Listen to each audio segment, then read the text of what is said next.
Assalomu alaykum aziz hamyurtlar, vatandoshlar. Toshkent Moskva Toshkent yo'nalishi bo'yicha sifatli reysiy avtobuslarimizda do'stlar ko'rib turganlaringizdek mana ayollar oldida, oilali bolalarga ham oldidan sharoitlar qilib berganmiz do'stlar. Hamda mana ayollar yana oldida bemalol ketaveradi do'stlar. Shunaqa sifatli reysiy avtobusda ketmoqchi bo'lsanglar, Toshkent shahri Abu Sahiy avtovokzalidan Primoy restoranimizda do'stlar, tanlovda adashmasdan bemalol behijoat ketsanglar bo'laveradi. Mana hozir opamizdan so'rab o'tamiz. Opa, assalomu alaykum.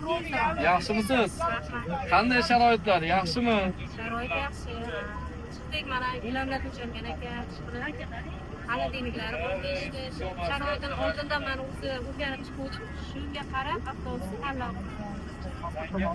Tanlov uchun rahmat. Alloh sanasi bo'lsa, yurimizni bersin. Hammamiz ham yaxshi niyat bilan boryapmiz. Hammamizdan to'liq boshqa yetishimiz. Sizlardan ishlaringizga omad. Rahmat opa. Mana xolodilnikigacha bor. Opa, bemalol foydalansangiz bo'ladi. Konditsioner qalay ishlayaptimi? Muzdaymi? Issiq kunda sezmayapsizmi issiqni? Hammasi joyida. Sharoitlar joyida. Zaryad uskunalarigacha bor. Bemalol foydalansanglar bo'ladi. Haftada 4 marta, dushanba, seshanba, payshanba hamda juma kunlariga do'stlar. Tanlovda adashmanglar.